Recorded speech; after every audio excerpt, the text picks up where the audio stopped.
¿Lo personal también es político? ¿Una acción puede organizar a una comunidad?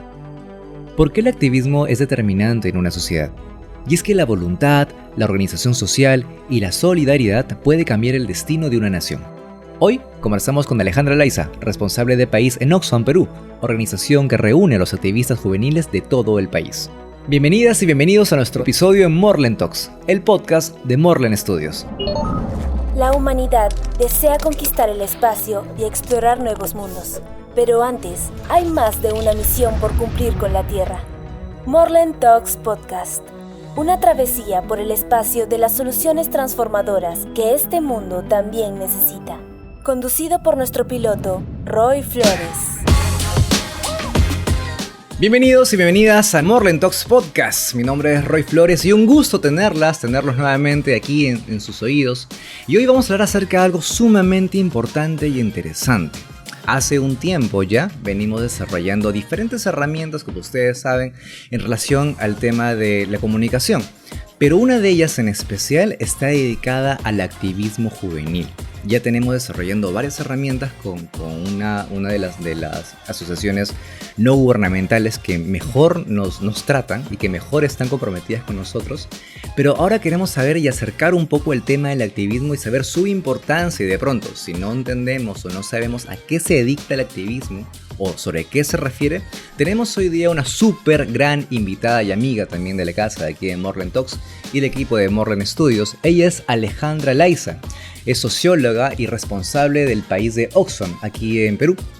Tiene más o menos 20 años de experiencia liderando proyectos a favor de los derechos humanos, la democracia y el desarrollo sostenible. Hace 8 años tiene ya liderando Oxfam, esta asociación o esta organización no gubernamental, mejor dicho, que está con nosotros aquí en Perú para apoyar un poco la mitigación acerca de las desigualdades, la pobreza y la injusticia que se comete aquí en el país. Así que vamos a hablar un poco acerca de activismo y cómo es que tal vez tú, que tal vez nos estás oyendo en esta fecha, en el día de hoy, puedes acoplarte o puedes tal vez generar esta pequeña semilla de iniciativa de cómo hacer cambios desde tu lugar, desde tu comunidad, desde el sitio donde estás.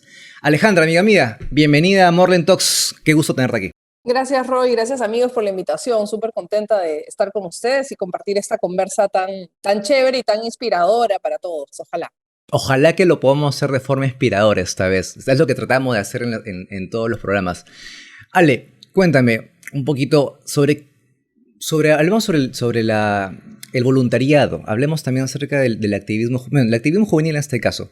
¿Cuán importante es el activismo, sea juvenil o tal vez un poquito mayor, así como yo, en un país como este, en Perú?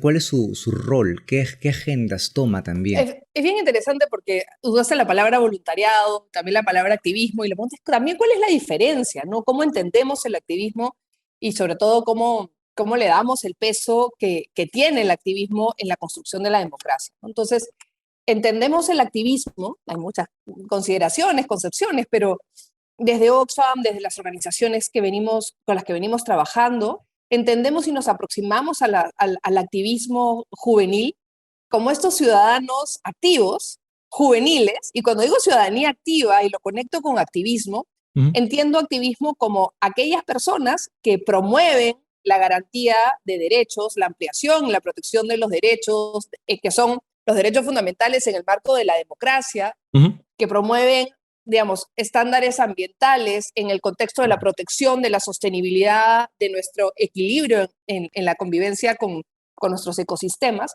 como sujetos, como personas que desde su derecho y su ciudadanía política actúan activamente promoviendo, garantizando, defendiendo, denunciando, educando en esta gobernanza democrática, en este acuerdo democrático de mejor convivencia social, ¿no? Entonces, para nosotros, la apuesta por los activismos, que hay de distintas fórmulas y que son normalmente voluntarios, es una manera de entender voluntariado también. Hay voluntariados que están más dirigidos como al trabajo de apoyo solidario a la comunidad, trabajo muy importante uno lo ve, ¿no? En la organización ahora que viene Navidad, ¿no? Hay muchos voluntariados acompañando a niños, haciendo fiestas de Navidad para niños, ¿no? Que es buscar bienestar en la acción solidaria hacia una comunidad. El activismo busca lo mismo, pero tiene un mandato o tiene una perspectiva un poco más política, en donde la transformación no solamente se da en la buena acción que yo puedo constituir en mi espacio comunitario, ¿no? La acción como más de los privados, sino tiene una reflexión más política hacia lo público y en donde actúa y le pide a lo público, a los políticos, a las municipalidades, a los tomadores de decisión, que se comporten de una u otra manera, protegiendo, ampliando, garantizando derechos, ¿no? ¿Crees que es un factor importante, con base en lo que nos estás diciendo, que uno viva de primera mano algún tipo de situación que tal vez no se siente de forma muy positiva en tu comunidad, en tu sociedad, y que esa sea una variable muy más importante en poder decidir si yo actúo o no, o doy mi voluntariado con base en el activismo? ¿Tengo que sentir primero eso? ¿O crees que también hay un valor tal vez agregado en quienes, digo, de pronto vives en la ciudad, estás alejado tal vez de todas las situaciones que aparentemente no te afectan, pero hay una diferencia entre el activista que sí, pues ha pasado las cosas o las sigue pasando, y quien simplemente, o que tal vez lo ha podido leer, o lo ha podido ver, o lo ha podido consumir en algún tipo de plataforma? Hay una diferencia entre ellos. ¿Cuál crees que sea ese valor importante? Es interesante porque tu pregunta trae varias capas, ¿no? Una primera es que cualquiera es activista. Digamos, cuando pienso en los familiares de las víctimas de la Cantuta, cuando pienso hoy nuestra ministra de Cultura, ¿no es cierto?, que perdió un hermano, ¿no es cierto?, y ha sido una activista siendo familiar de una víctima, ella convirtió su demanda personal, que podría haber sido un litigio individual frente al Estado, en una causa política que congregó y amplificó un movimiento por la justicia, la memoria y la reparación en el Perú. Es interesante el ejemplo de nuestra actual ministra de Cultura, de Gisela Ortiz, porque hace de una experiencia privada, que puede ser su dolor y su sufrimiento y la vulneración de los derechos de su hermano, quien fue asesinado, en una acción pública y política. Y a propósito de ello, resuelve o busca resolver no solamente un caso personal, privado, familiar, sino hace de esto una causa política para hablar de justicia y represión en el Perú, para ella, pero para muchos otros. Entonces, uno puede llegar al activismo desde diferentes aproximaciones. El salto está en transitar hacia que ésta se convierta en una causa más pública. Cuando pienso en nuestras amigas y nuestras compañeras movilizadas contra la violencia, las colegas de Paremos el Acoso Callejero, todas las mujeres hemos vivido acoso callejero, pero de ahí a saltar, de ahí a responder en la calle cuando alguien te fastidia, pero a saltar a hacer una organización y a promover una acción consciente de movilización, de educación ciudadana, de compromiso con autoridades, ese salto puede pasar de una experiencia individual como puede pasar a una experiencia solidaria y de conciencia política. ¿Qué cosa tiene en común, ya sea que partas de una experiencia que te ha tocado muy personalmente, Claro. o que tiene que ver con la solidaridad? Son dos palabras creo que son claves en el activismo. La conciencia política y la solidaridad, las dos las he mencionado. Por ejemplo, ¿no? Ahora cuando hablamos de movimientos climáticos, evidentemente la juventud urbana comienza a tener, y pensemos en Greta y a una semana de haber terminado la COP en Glasgow, ¿no? Todos estos chicos, vamos a decir chicos urbanos, viven el efecto del cambio climático, sí. ¿Lo viven de la misma manera que otros? No. Cuando conectamos a los movimientos indígenas y pensemos en las compañeras que están discutiendo transición energética de las federaciones indígenas, Puñamiut, ONAMIAP, cuando pienso en las mujeres resistiendo y viviendo y conviviendo con los embates de la contaminación ambiental por derrames petroleros, tienen una consecuencia en su vida cotidiana muy fuerte. Son activistas, son defensoras territoriales, pero la solidaridad hace que tú puedas conectar una federación indígena, que son defensores, que no son estrictamente, son sujetos políticos, ¿no es cierto? Hacen activismo de alguna manera, ¿no es cierto? Pero lo puedes conectar con una población urbana, juvenil, que preocupada por el problema climático, comienzan a abrazar y a construir solidaridad en esta solidaridad interseccional, digamos, con estos otros actores que están siendo afectados y que tienen una experiencia, pero que coinciden en que esta agenda de la lucha contra el cambio climático es común.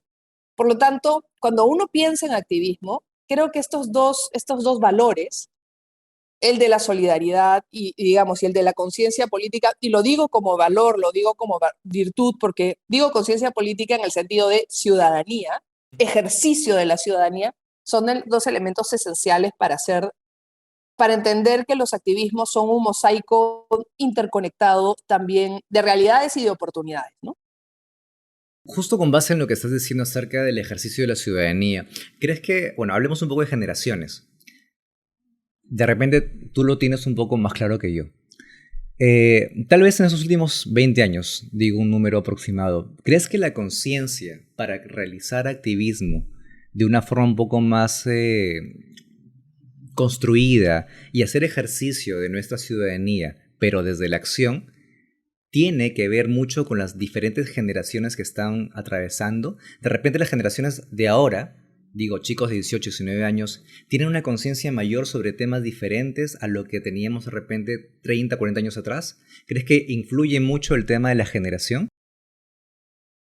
Es bien interesante porque la generación hay que entenderla en el momento político en la que se vive, ¿no? Para hablar de hace 20 años, Ujú. cuando a mí me tocó entrar a la universidad, eran inicios de los 90. Y la verdad es que nos encontramos con un espacio universitario con muy poca participación política y era un espacio muy conservador. Pero ¿cuál era el contexto político que vivíamos en el Perú? ¿No es cierto? Era un contexto en el cual veníamos de la guerra con Sendero, ¿no es cierto? Ujú. Acababa de caer Abimael el año anterior. Fujimori tenía una alza de popularidad importante, era la fundación de la nueva constitución.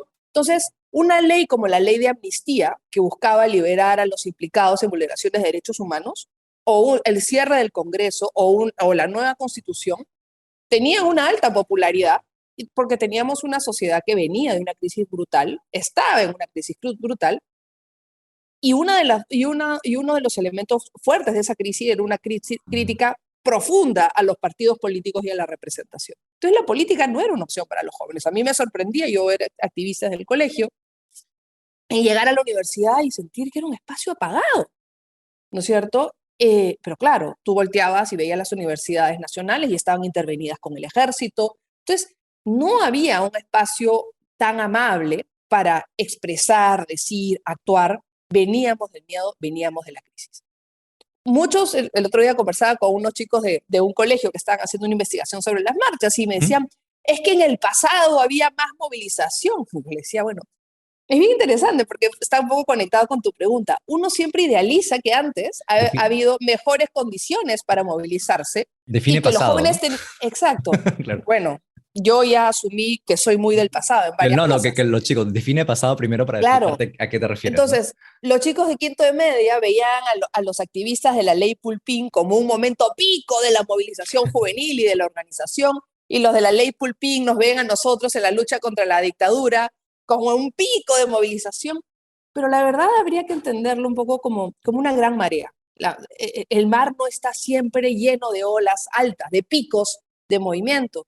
Para poder tener los picos de movimiento tiene momentos calmos. Entonces, cada generación tiene su expresión, su manera y su capacidad de expresión y de organización política, y responde también a los embates que de manera nacional y global Ujú. se dan, ¿no? Entonces, yo en los 90 he sido parte de un movimiento muy vinculado a los estudiantes universitarios en la defensa de la democracia y los derechos humanos, y que retejimos mucho tejido que no había desde el espacio juvenil organizado, porque se había descalabrado literalmente con la crisis de partidos políticos y demás. Porque los partidos políticos, copando espacios de organización social y de representación, habían generado mucha distancia y mucha crítica para los movimientos. Los 2000 nos dejan otro escenario, y lo que también sucede en los 2000, que hace, y ahí viendo lo que tú preguntabas, es que hoy tenemos un espacio público mucho más accesible que el que teníamos antes. Hoy el espacio digital y la posibilidad de saltar de mi pensamiento individual echado en mi cama a ser un líder de opinión vía un Twitter, ¿no es cierto? No existía. Y no te digo ya en un Instagram, en donde la posibilidad de que tu voz tenga peso político porque comienzas a hablarle a otros como tú, y esa forma de construir pequeñas comunidades de algoritmos si quieres, pero comunidades, grupos que piensan, que dicen, que actúan, que se autoconvocan, no existía en el pasado. ¿Cómo se te ocurre que íbamos a organizar nosotros las marchas contra Fujimori a finales de los 90 si recién entraban los celulares? O sea, no tenía celular. No había grupo de WhatsApp que pasabas la voz. Tenías que tener una presencia física para conectar y llamar a la gente. Si yo convocaba una marcha, tenía que pegar un papelógrafo, decir el día, tal hora, lleguemos, hacer el esfuerzo físico, tomar mi micro, llegar a las otras universidades, quedar en la fecha. O sea, las coordinaciones eran por teléfono público. Entonces, ese salto que tenía muchas limitaciones operativas para diversas formas de organización juvenil, desde en los 2000, con el salto del Internet y la posibilidad de esta forma virtual de organizar y conectar, democratiza la posibilidad de acción y de activismo, y a la vez coincide con un nuevo momento en el cual se está como moldeando las identidades, ¿no? Todo lo que llamaríamos la ampliación de derechos, ¿no? El movimiento LGTBIQ+, entonces todas estas demandas que en mi época daban miedo a expresar, hoy tienen una fuerza. Hay un cambio cultural que va de la mano con una perspectiva más individualista, pero muy potente, que también está generando estas comunidades que se agregan, se organizan, que dicen y actúan de diferentes formas en sus comunidades. Podemos entender también, justo con base en lo que estás diciendo, de que, bueno, los retos son diferentes, ya que el tiempo pasa, son distintos. La tecnología ahora, como dices tú, nos ayuda a democratizar un poco mejor la acción y también tal vez la comunión entre personas que sí quieren actuar por algo. Ahora, hay retos diferentes también, entiendo, porque, por ejemplo, ¿cuál sería el reto, desde mi perspectiva, para poder incluir a personas que no están contigo físicamente en ese momento, pero cómo logras transmitir esa energía para poder llegar al otro y que también exista un contagio de sinergia digital? Porque no es igual que antes, de repente, como me dices tú, me mencionabas acerca de que tenía que llamar por teléfono, del teléfono público, estaba con ellos en la universidad, entonces la interacción era diferente. La interacción física promueve una energía distinta, ya que estás in situ. En cambio ahora existe el reto también de poder tratar de replicar o darlo en su propia forma, si gustas, mediante la virtualidad, lo cual también viene a ser un reto, me imagino yo, para poder crearlo ahora con esta generación que viene a alzar su voz, que viene a poner sus ideas, que viene a poner sus intenciones y su mejor energía en la mesa para generar cambios. Entonces, creo que los retos, desde el punto de vista generacional, un poco ayudado con lo que estás tú comentando, vienen a ser distintos. Porque ahora recordemos que estamos, por ejemplo, haciendo, ya dentro de poco seguramente van a verlo ustedes en nuestras redes, por ejemplo en el Vimeo, el video de las réplicas que se están haciendo de las macrorregiones, que son básicamente los grupos organizados de cada macrorregión que están haciendo ellos su propia labor desde su lugar. Ya lo van a ver. Entonces, también un reto para nosotros es cómo construimos o lo que hubo en el Laboratorio 2021 también, cómo construimos un recuerdo que quede. ¿Y cómo lo hacemos? Es que no han estado juntos. Entonces, el reto viene a ser también diferente. No digo mayor ni menor, quiero decir que son diferentes. En el siguiente bloque, Ale, quisiera que nos cuentes cuál es el apoyo técnico que Oxfam puede aportar con respecto a esta organización de los chicos. ¿Cómo es que los muchachos desde el activismo reciben esta, no sé si decirlo ayuda, pero sí esta orientación desde Actúa también, uno de los programas que ustedes tienen de mayor impacto ahora en el país con respecto a los activistas jóvenes que están liderando diferentes marchas y diferentes iniciativas para generar cambios en nuestra sociedad? Estamos con Alejandra Laiza, regresamos en unos minutos aquí en Morland Talks Podcast. Gracias. ¿Sabes qué herramientas de comunicación darle a tu proyecto u organización? En Morland Studios producimos herramientas de comunicación para proyectos de desarrollo enfocadas a organizaciones como de las que eres parte. Comunicación estratégica, producción audiovisual, producción musical, diseño y diagramación y desarrollo de contenido artístico con enfoque social, educativo, económico, medioambiental y cultural. Para más información, ingresa a www.morlenstudios.com. Escríbenos a rflores@morlenstudios.com o contáctanos a nuestro LinkedIn. Búscanos como Morlen Studios. Morlen Studios. Comunicamos, transformamos. Regresamos nuevamente aquí en Morlen Talks Podcast. Estamos con Alejandra Laiza, hoy jefa responsable del país de Oxfam.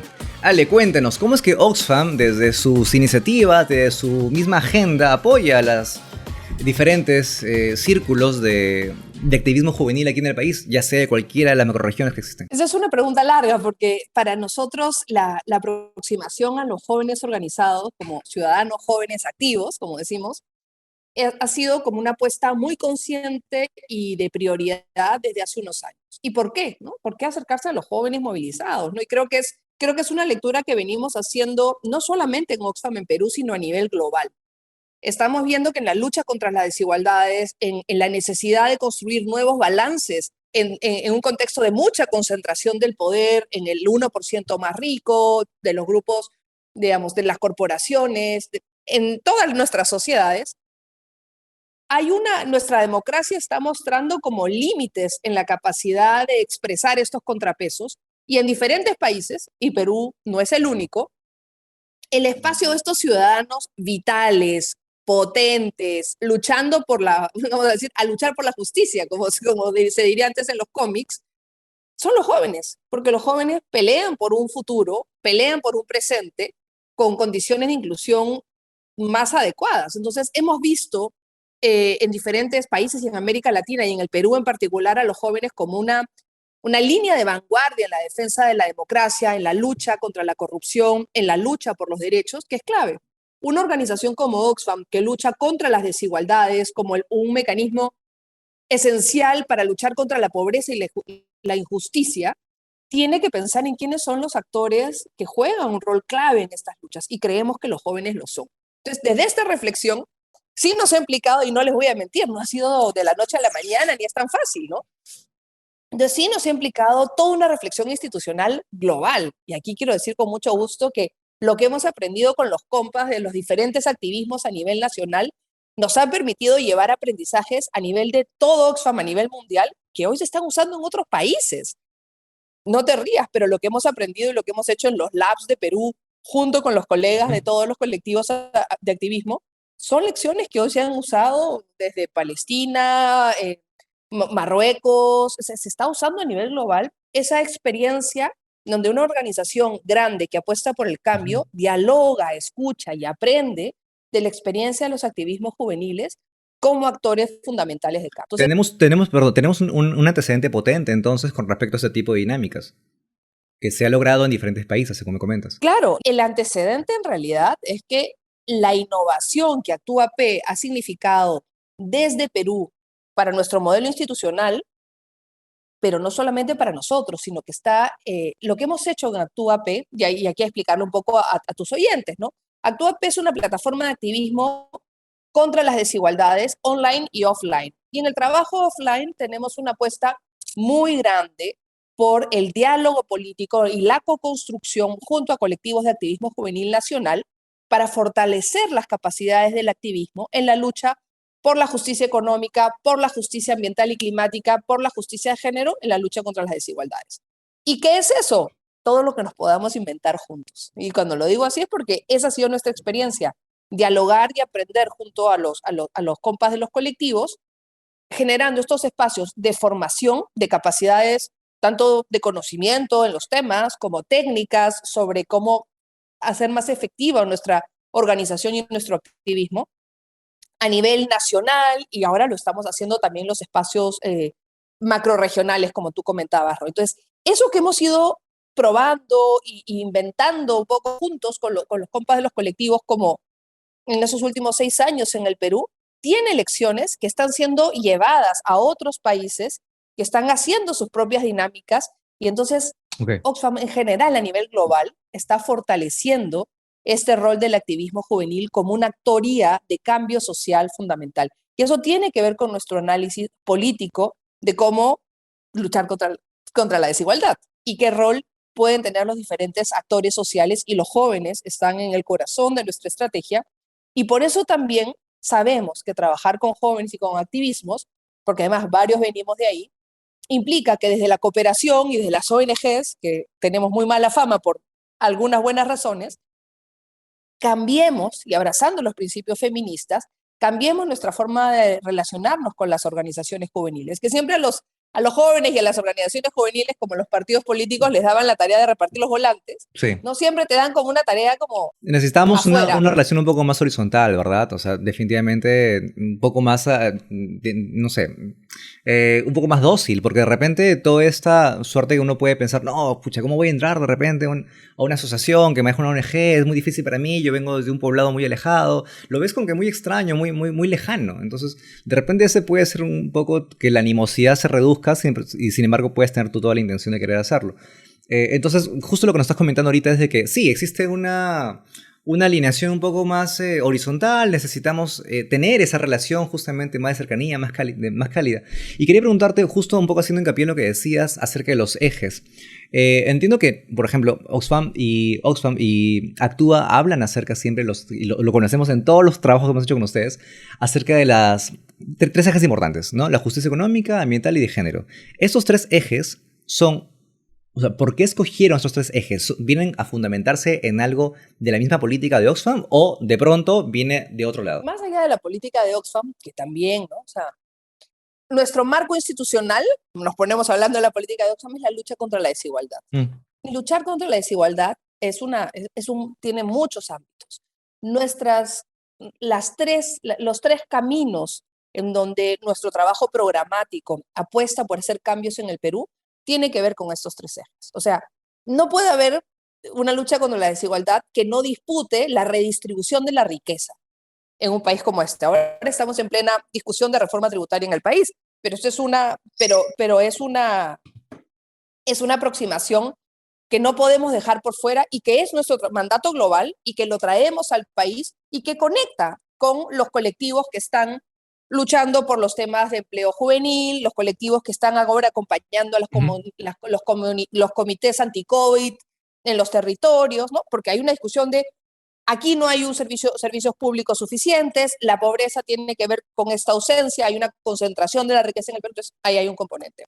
Uno segundo tiene que ver con una mirada del país y el modelo de desarrollo. Nuestro país es un país primario exportador, con mucha dependencia de los recursos naturales, y una de las razones claves de nuestra desigualdad está en el despojo del control de recursos territoriales, de recursos naturales y de territorios de comunidades rurales. Entonces, toda esta discusión sobre pueblos indígenas, sus territorios y la disputa con las extractivas tiene detrás una discusión de desigualdad. Que las comunidades más vulnerables terminan siendo más vulnerables cuando no tienes una adecuada gobernanza en los recursos naturales, o que el aporte que las industrias extractivas tienen para el país tendrían que revisarse un nuevo acuerdo tributario porque tienen convenios de estabilidad que no permiten una redistribución. Entonces, en un modelo de gobernanza sobre la gestión de los recursos naturales de esta manera, sigues agudizando las desigualdades. Y la justicia de género, ¿qué quieres que te diga? En un país poscolonial y machista como este, construir liderazgo desde las mujeres e inclusión económica y política para las mujeres tiene que ser una prioridad, ¿no? Justo hablamos hace poco con Pavel Martiarena, quien estuvo con nosotros también en el episodio número 4 o 5, y hablamos un poco de él, pues como activista, desde Madre de Dios, con sus fotografías, que es un crack haciendo fotos, es una maravilla haciendo esto.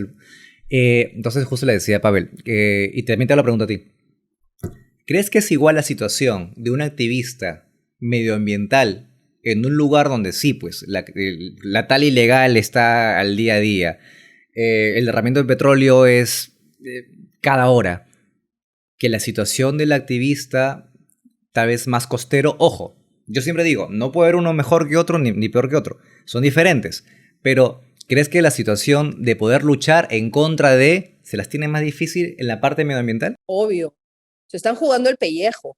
O sea, hay que entender que el activismo, y aquí podríamos decirlo con algunos periodistas, ¿no es cierto? Hay que entender que el activismo implica en esta lucha por derechos confrontar el poder, y confrontar el poder, no solamente el poder legal cuando un representante no hace su trabajo, sino es confrontar el poder ilegal de mafias y denuncias en donde, o sea, como ha dicho Global Witness, o sea, el nivel de defensores ambientales afectados, atacados en Perú, está creciendo cada año. Y adicionalmente, se tiene un entorno social que es muy complicado. Ser un defensor ambiental contra un gran actor económico territorial, pensamos en un gran emprendimiento económico, y de repente comenzar a pedir estándares ambientales, lo hemos visto mucho en varias intervenciones, ¿no? Entonces, cuando esta empresa da empleo, por ejemplo, no es nada fácil. O sea, si hay algo que caracteriza, y eso sí son los defensores, o sea, eso es lo que yo digo, los defensores como Los los que se la frontline juegan, los defenders. que se la juegan, Claro, sí, claro, los que se la juegan. Entonces, ahora, como bien dices tú, no es lo mismo, hay diferentes niveles de riesgo, pero por decirlo de alguna forma, esa persona que está peleando en la mitad de la Amazonía contra la deforestación del bosque, está frito si está solo.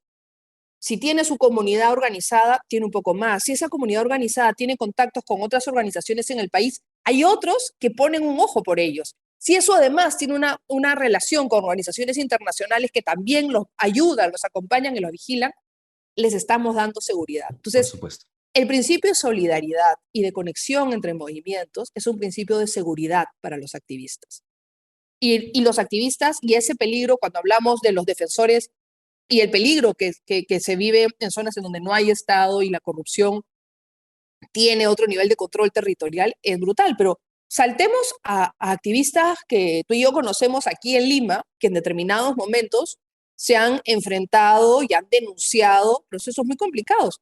Quizá no tienen el riesgo de muerte, no, seguramente no tienen el riesgo de muerte que tiene un defensor ambiental, Sí. pero el No, nivel de scratching y de amenazas y de desprestigio y de estigmatización, campañas de reputacional, ya, de vale, malogro, vale, o sea, vale. Pero eso es lo que se salta el de medioambientalista. O sea, se salta todo eso y va de frente a la última etapa de cómo porque es un funciona esto. NN. Lo Claro. más complicado es que es más fácil matar a un defensor ambiental porque es un indígena defendiendo su territorio y en un país como el nuestro es un ciudadano que se entiende de segunda clase y que eso genera un nivel de desprotección a la población rural que es la misma que hizo que terminara siendo la que terminó masacrada en el contexto del conflicto con Sendero Luminoso, ¿no es cierto? Los urbanos, los ciudadanos urbanos, en este país tan complicado, postcolonial, somos ciudadanos con un poco más capacidad de ser ciudadanos. Entonces, esa diferencia a nosotros nos lleva en Oxfam a inspirarnos y a construir una solidaridad entre estos ciudadanos que para nosotros son todos de primera clase y que tenemos que asegurarle esa primera clase y construir este puente de solidaridad interseccional para una mejor protección y una mejor lucha contra la desigualdad. Acabas de decir algo que nos va a quedar, creo, seguramente, tal vez en el titular o la información primaria de este podcast, capacidad de ser ciudadanos. Me encantó esa formulación de cómo uno puede interiorizar, sentirse ciudadano, ¿no? En toda su magnificencia. ¿Qué es ser ciudadano? Ojo, quisiera que, poco cerrando ya esta conversación, que espero haya muchas más, Ale, porque es súper interesante lo que estamos conversando aquí. Creo que es también muy valioso de algún otro modo aterrizar esos temas y darlos un poco o formulaciones mucho más dóciles, ¿verdad? Un poco más alejadas del tecnicismo que usualmente se puede creer que solamente se desarrolla en eso. Digamos que espero que nos pueda estar escuchando un chico o una chica de 17, 18 años. Nunca ha escuchado activismo en su vida. De pronto llegó acá porque simplemente llegó. Como cuando llega un video a veces que encuentra en YouTube o encuentra un podcast X y de pronto se queda un poco escuchando eso. ¿Qué debería tomar en cuenta para poder ejercer su activismo desde su lugar? Como primera instancia, de repente como un primer stage, como una primera etapa. ¿Qué ejercicio interior debería hacer para poder creer que puede ser un activista? Yo creo que son dos preguntas de introspección, dos preguntas personales y si hay algo que a mí me apasiona del activismo es que no es simplemente, no conecta solamente con el mundo de afuera, con el deber ser, sino viene de adentro, viene de nuestro corazón, viene de qué sentimos, viene de qué creemos, viene de quiénes somos. Entonces, esa es la primera pregunta. ¿Quiénes somos? ¿Dónde estamos? ¿Qué situación de injusticia o de cambio nos motiva? O sea, es nuestra verdad. Y desde eso, porque ahí vas eligiendo, luchas por el tema A, el tema B, el tema C, pero tiene que venir de adentro. Y eso, voltear y levantar la cabeza, y esa es la maravilla de nuevo del activismo y la solidaridad y del concepto de ciudadano. No es individual, es colectivo. Esa acción colectiva, levantas la cabeza después de responder en qué y te preguntas con quién. Y en ese con quién dices, ajá, hay estos que piensan como yo, y luego es, bueno, ¿y ahora cómo lo hacemos? Y ahí vas explorando un poco más qué se tiene. Puedes acercarte a una organización que ya existe y empiezas pues a ofrecer tu colaboración, o también puedes emprender desde algo que sea nuevo. O sea, hay un montón de luchas que nadie tenía y que hoy en este nuevo momento, en el contexto además de la pandemia, que todo ha cambiado, son oportunidades, vamos a decir, ahora se habla mucho de emprendimientos sociales, ¿no?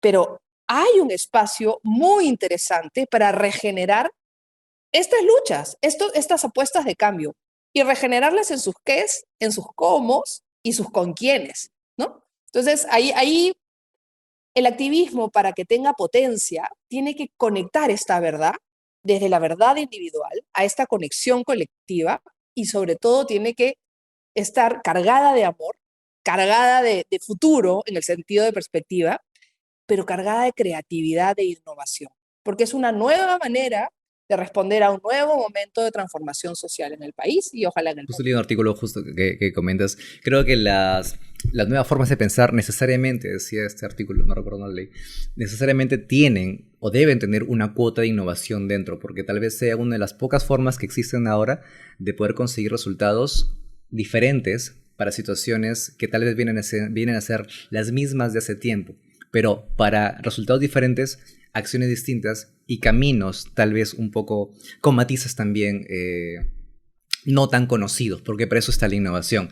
Ale, tu invitación por favor a quienes nos están oyendo a entrar a Actúa y ser parte de Actúa de algún otro modo y poder embadurnarse de toda la información que tienen. Bueno, queridos, síganos por favor en la plataforma actua.p.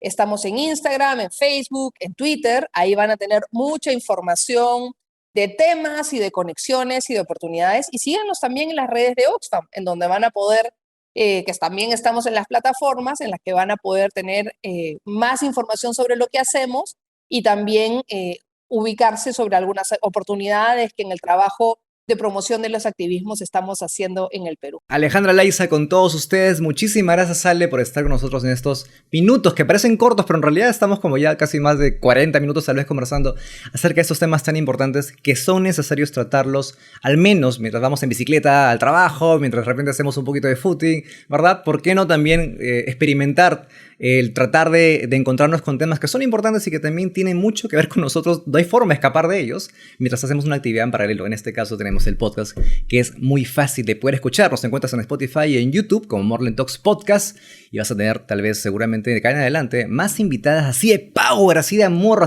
con toda la pasión que tiene Alejandra, que ha estado el día de hoy con nosotros. Ale, muchísimas gracias nuevamente por tu tiempo. Gracias, Roy, gracias por la chambaza que están haciendo. Felices de seguir haciendo cosas con ustedes. Buenísimo, nos encontramos en más proyectos definitivamente más adelante y tienes que volver. Tenemos muchas cosas todavía Aquí más que estoy, conversar. cuando quieran. Tenemos acá un documento enorme de preguntas que no hemos hecho todavía, así que creo que tenemos mucho más por avanzar. Muchísimas gracias a todos ustedes quienes estuvieron con nosotros en este capítulo. A nombre del equipo de Morland Talks Podcast, de la producción, muchas gracias por escucharnos. Y a nombre también del equipo de Morland Studios, que nos hacemos un poco este trabajo ad honorem, pero justamente con las ganas de poder llevar información dócil, accesible a todos ustedes. En los siguientes capítulos tenemos más información que seguramente va a ser de cierta valía para ustedes. Y nos vemos en los siguientes. Recuerden que las informaciones que ponemos en YouTube, a veces no todos están en Spotify, así que de repente puedes conectarte a ambas plataformas para que puedas estar conectado y conectada con lo que tenemos para ti de forma gratuita. Mi nombre es Roy Flores, muchas gracias por estar en Morland Talks Podcast nuevamente y nos vemos en el siguiente capítulo. Chau, chau. Gracias por unirte a la tripulación de Morland Talks Podcast, una travesía por el espacio de las soluciones transformadoras que este mundo también necesita. Encuéntranos en Spotify como Morland Talks Podcast. Envíanos tus proyectos a rflores@morlandstudios.com para divulgarlos de forma gratuita en el programa Morland Talks Podcast. Una travesía por el espacio de las soluciones transformadoras que este mundo también necesita. Producido por Morland Studios.